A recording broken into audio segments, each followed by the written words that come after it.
Buenos días a todos. Bienvenidos a tu canal Las Trenzas Bien Puestas. Dale me gusta, comparte y suscríbete. Hay mucha información en inglés que no está disponible en los países de habla hispana, por lo que esperamos proporcionarla. ¿Por qué la educación superior en los Estados Unidos no es gratis como lo es en Alemania? Si estás pensando en estudiar en el extranjero, Alemania puede ser una buena opción para ti, incluso si no entiendes una sola palabra en alemán. Alemania sigue siendo la economía más fuerte de Europa, con un sistema histórico en educación superior y una gran cantidad de cursos en inglés. Por eso no es sorprendente que Alemania sea uno de los principales destinos de estudio en Europa. De hecho, Alemania tiene más universidades mejor clasificadas que cualquier otro país fuera del Reino Unido o en los Estados Unidos.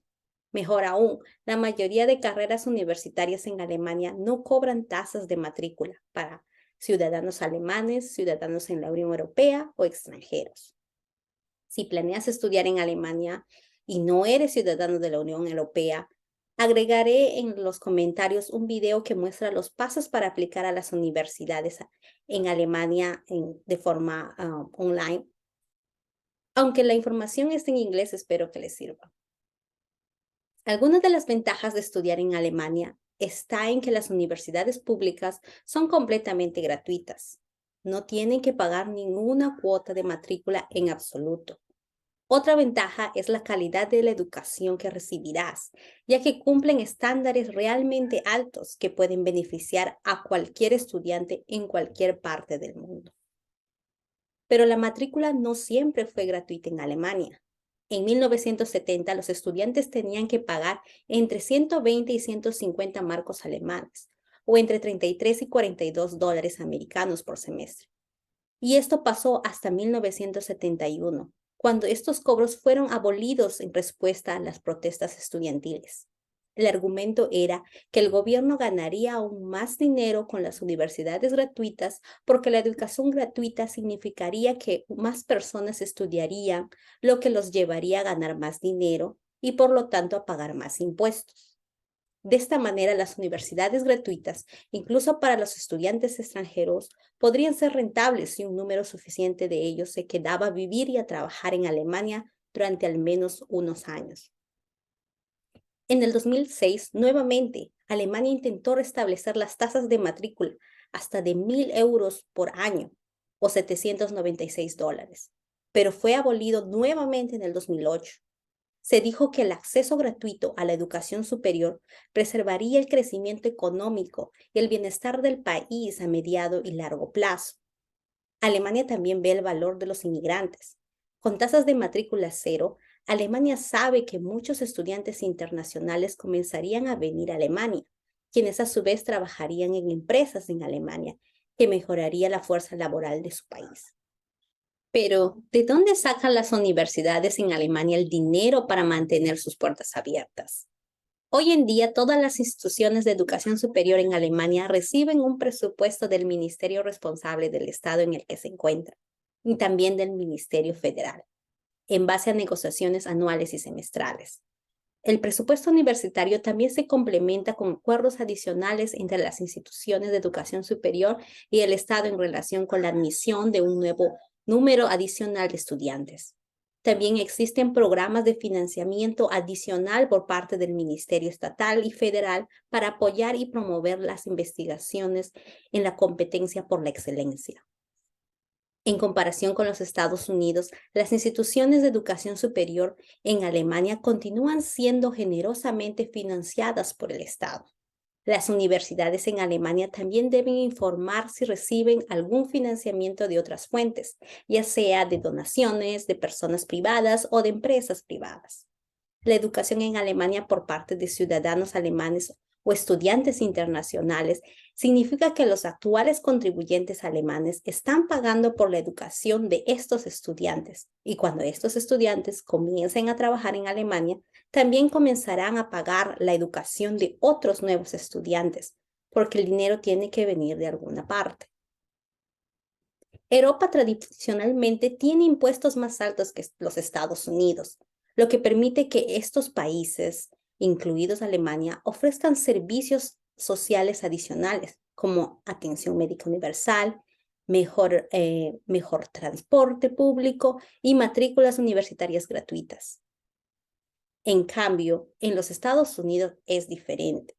El costo de asistir a las universidades ha ido aumentando constantemente, hasta el punto en que los estudiantes deben tomar grandes préstamos estudiantiles para respaldar sus estudios. Las estadísticas al 2021 muestran que la deuda de préstamos estudiantiles en los Estados Unidos asciende a 1.73 billones de dólares. Pero ¿cómo empezó todo esto? En la década de los 60 y principios de los 70 fue cuando las universidades en los Estados Unidos repentinamente comenzaron a cobrar matrícula. Analizando el entorno político-económico, podremos entender las razones de este gran cambio hacia el sistema educativo en los Estados Unidos. Entre los años 60 y 70 tenemos la Guerra de Vietnam, donde los Estados Unidos participó a gran escala a partir de 1961, hasta que en el norte de Vietnam logró unificar a su país cuando ganó la guerra en 1975. Durante esta década, los estadounidenses fueron progresivamente expuestos al sufrimiento infligido por su propio país en el extranjero. La guerra de Vietnam mostró una violencia implacable al publicar imágenes del conflicto que comenzaron a circular en la prensa estadounidense. Esta guerra no sirvió en nada a la clase media estadounidense, pues solo beneficiaba a la industria de armamentos de los Estados Unidos. Eventualmente, los estadounidenses comenzaron a protestar por esta guerra brutal e inútil, movilizándolos en todo el país. Y lo más importante es que los estudiantes universitarios se unieron a la lucha, y es aquí donde comenzaron los problemas para ellos. Si bien la idea de poner fin a la guerra, que ya llevaba una década siendo cruel y costosa, haría feliz a la mayoría de las personas en el país, esto hizo que un gobernador de California no estuviera contento con la participación de los universitarios en las decisiones políticas del país. Su nombre era Ronald Reagan.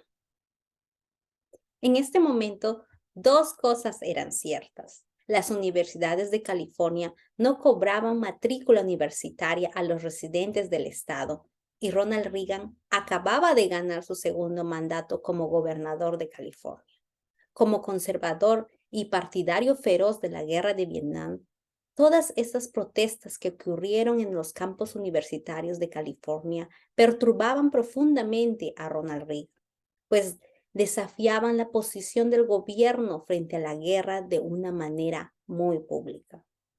Entonces, en respuesta, Ronald Reagan cerró los 28 campus universitarios del estado de California. Eso puede parecer excesivo, pero lo que se debe entender es que estas protestas no fueron solo un acto molesto o un simple acto de oposición política vocal. Estas propuestas fueron profundamente preocupantes para Reagan y el resto de sus aliados políticos, debido a que los estudiantes representaban el futuro del país. Los principales asesores de Reagan, en especial Roger Freeman, sugirieron que estas protestas eran señal de la llegada de un proletariado educado. Según sus propias palabras, él dijo, tenemos que ser selectivos sobre a quién permitimos que asista a la educación superior, lo que significa, por supuesto, que tenemos que dejar de hacer entrar a todas las personas pobres que están empezando a tener la idea de que pueden cambiar la sociedad. Seguido con educar al proletariado, tiene el efecto indeseable de producir movimientos revolucionarios. Hasta cierto punto, herramientas para criticar la desigualdad y la violencia que caracteriza sus vidas y la de todos los estadounidenses. Las universidades, lejos de ser centros de adoctrinamiento, tienen el mérito de permitir que los estudiantes estén expuestos a ideas no capitalistas, incluso si estas ideas son expuestas de manera despectiva. Indiscutiblemente, las universidades eran el lugar donde las comunidades podían formarse y a la vez reunirse Y a la convergencia de estos factores significó que los campos universitarios de repente se convirtieran en el lugar donde se podía formar oposiciones militares al gobierno y al gran sistema económico. Por eso es que la década de los 60 fue recordada como una época de protestas estudiantiles. Y las protestas de Vietnam fueron particularmente preocupantes, ya que comenzaron a resonar en gran escala en el público estadounidense. Y si las protestas crecieran, ¿qué pasaría si comenzara una revolución? Reagan y sus amigos tenían motivos para estar preocupados porque las revoluciones estudiantiles no eran desconocidas, ya que en tan solo 2 años antes de que Reagan cerrara los campus universitarios en California, Francia había experimentado los acontecimientos de mayo de 1968, donde durante casi 2 meses Francia vio cómo las protestas estudiantiles en París se convertían en un movimiento revolucionario semi-coherente en todo el país, con una huelga general que paralizó por completo la economía de su país. Durante esas protestas casi revolucionarias, los manifestantes de Francia intentaron poner fin al gobierno del presidente de Gaulle, al buscar asegurar salarios más altos, administrar sus propias fábricas y tal vez introducir el socialismo en el país occidental a gran escala. Aunque el movimiento reunió millones de personas en Francia, lo que preocupaba a los observadores antisocialistas es que este comenzó con solo 100 de estudiantes universitarios. Aunque las protestas en Francia nunca se convirtieron en una revolución completa y fracasó de muchas maneras en el logro de sus objetivos, estas propuestas alimentaron la idea de que el socialismo aún podía obtener el apoyo popular, incluso en los prósperos países capitalistas occidentales. Entonces Reagan rápidamente cerró las protestas de Vietnam y desde entonces hizo todo lo posible para excluir a la clase trabajadora de la educación superior. Para conseguir sus objetivos, Reagan, junto con el entonces presidente Richard Nixon, hicieron una transición progresiva para que las universidades financiadas por los gobiernos estatales y federales se alejaran más de este modelo de subvención y de esta manera hacerlas progresivamente inaccesibles al público en general. Se comunicó al público que esto era parte del pequeño esfuerzo de reducción de costos del gobierno y que el Estado necesitaba hacer recortes presupuestarios inmediatos. En un discurso en 1967, Reagan lo dijo claramente: hay un problema, simplemente tenemos escasez de dólares. Es difícil creer que no hay margen de reducción de costos para el programa universitario. Con suficiente apoyo público, los estados y el gobierno federal comenzaron a recortar el presupuesto para la educación superior. Como resultado, las universidades necesitarían cada vez más depender de la matrícula para su financiamiento. Una matrícula que rápidamente crecería gracias al tipo de préstamos depredadores dirigido a las personas de bajos ingresos, que a menudo tienen dificultades de pagar sus cuentas a fin de mes, ya que se entiende que estos préstamos deben ser pagados de manera mensual. Reagan y Nixon obtuvieron el resultado deseado al hacer que las universidades sean costosas para asistir. La primera excusa fue la reducción del presupuesto. Luego, Reagan mencionó la segunda excusa, por la cual los miembros de la clase trabajadora no deberían preocuparse al hecho de que de repente se les cortaría la educación superior. Él alegó que más importante es la falsa impresión, dado que la inscripción en las universidades no se basa de alguna manera en la capacidad de pago. Esto no es cierto. La elegibilidad para los ingresantes a las universidades en realidad está limitada para solo aquel 12% de estudiantes que demostraran superioridad académica.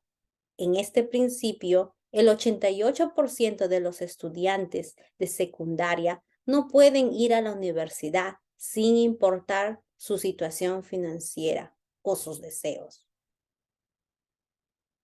A medida de que el discurso emergente de que las universidades se estaban convirtiendo en un derecho accesible para todos, los conservadores se propusieron en asegurar de que la educación superior siguiera siendo vista solo como un privilegio, porque cuando la educación superior es un privilegio, solo aquellos que se consideran merecedores pueden obtenerlo.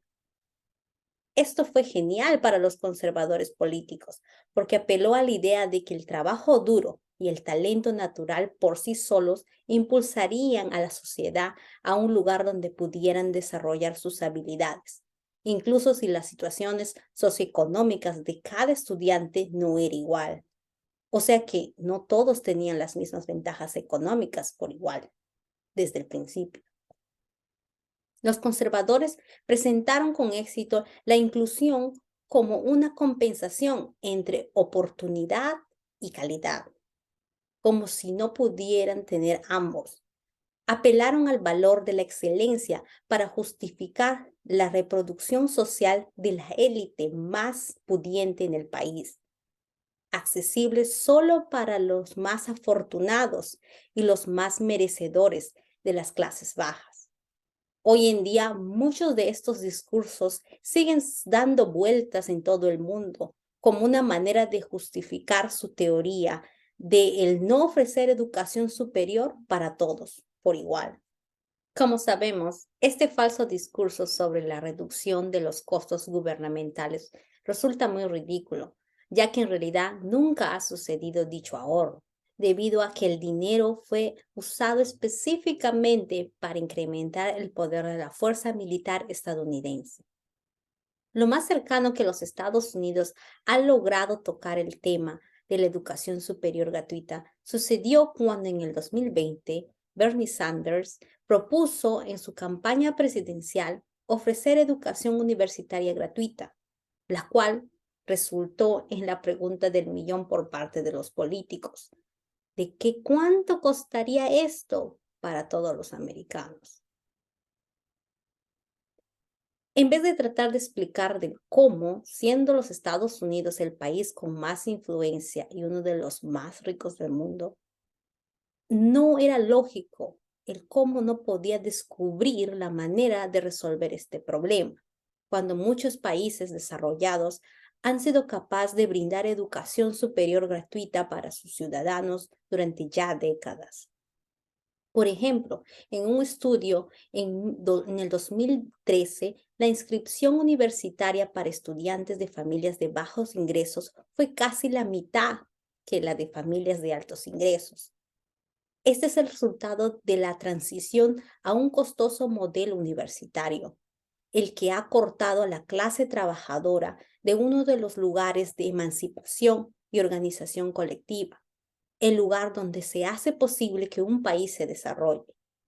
Consideren cuánto daño esta decisión ha afectado a la libertad de expresión en general, al dejar fuera a millones de estadounidenses de la clase trabajadora sin acceso a la educación superior. Hay un millón de ventajas para un país el hacer que las universidades sean gratuitas. En conclusión, costaría menos que el modelo actual, ya que liberaría a millones de estadounidenses de una forma moderna de servidumbre debido a las deudas estudiantiles, cuya sentencia promedio es de 20 años, e invitaría a miles de jóvenes a estudiar carreras como medicina o ingeniería, las cuales son demasiado costosas hoy en día. Pero más que todo eso, daría a más personas la libertad de cultivar sus intereses a nivel superior, adquirir habilidades y conocimientos en campos sobre los que uno se siente identificado, sin arruinarse o endeudarse por toda la vida. Es así de simple. La educación superior en los Estados Unidos es costosa, pero no siempre fue así y no tiene por qué seguir siendo. Los préstamos estudiantiles y las deudas en general son temas bastante tensos en los Estados Unidos hoy en día, cosa que en otros países del mundo se piensa que es algo absurdo de hablar. Gracias por tu tiempo y esperamos que la información de este video te ayude a estar más cerca del mundo.